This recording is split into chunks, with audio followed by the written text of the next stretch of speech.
G'day, I'm John, and this is another of my toys.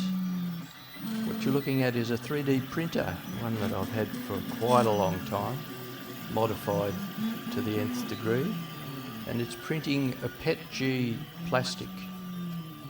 Now, not all of you have a 3D printer, I know, but this is a little experiment that I'm doing to make this. This is a hydroponic tower to go into my hydroponic system, which we'll see in a moment. This currently has space for 4 plants, and I'm printing another piece that gives another 4, so it'll have 8 plants. Probably strawberries at this stage, but I'm not 100% sure yet.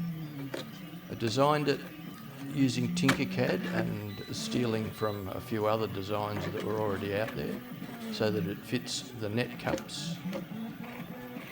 I also made it so it fits these paper cups, just as a trial to see what happens, whether they go soggy. Don't know, they're really cheap, so if they work it'll be a cheap alternative. Up the top here, the water comes in through the top and then flows down through the plants and out the bottom. So it'll be sitting in the nutrient water, and that's where the water comes out, and it'll go down the sides of the tube onto the roots of the plants. So, as I said, I've tried this experiment before, but it wasn't successful, so I've changed my designs considerably. So we'll show you later how that all works. But right now we're out in the greenhouse. This is in my backyard, and I have a wicking bed, which is that one there, and a hydroponic bed, which is that one there, or hydroponic tank probably more aptly describes it. There's some rosemary plants that are in the wicking bed that have been there for quite a while. The wicking bed was set up as gravel on the bottom, then a membrane, soil on the top, water courses in the gravel, and you fill it from the bottom and it supposedly wicks up into the soil. It does work. This is the hydroponic tank. You can see in there I've got air stones in there to keep it oxygenated. It holds around about 350 litres of nutrient water. The green stuff is closed cell foam, which you pick up from Bunnings, the local hardware, and it has a drain there so that I can drain at any time. And outside there is a 1,000 litre IBC which collects rainwater off the greenhouse, which I use in the system. Those black things are pucks. That's the air pump for the air stones. The pucks are a design from the Hucho channel, and they were laser cut out of a sheet of foam floor matting. And as you can see, you just fold them over like that.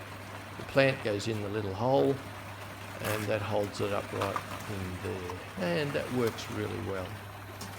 So the next step is to plant this tank out, which you'll see now. Okay, today is the 5th of October. No, it's the 5th of September, and 2023. And I've just planted out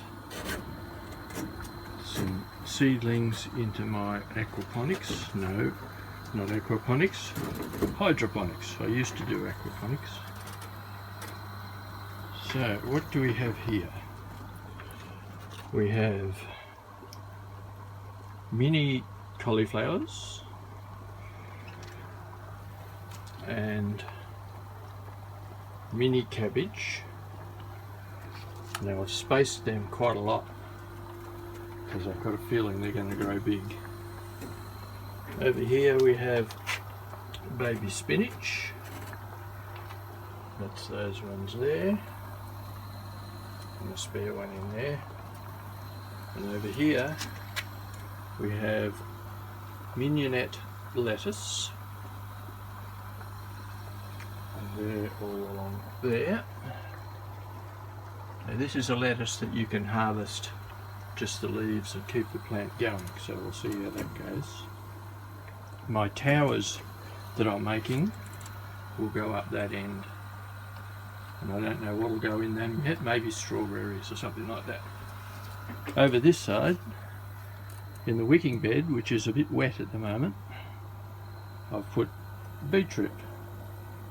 So we have 1, 2, 3, 4, 5, 6, 7, 8, 9, 10 beetroot plants in there.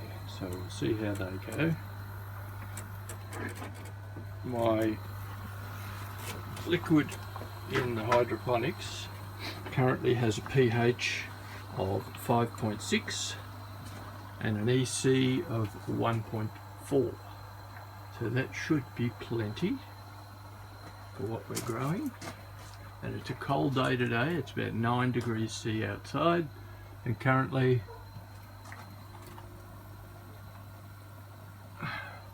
it's 22, 23 degrees inside here. Let's see what happens.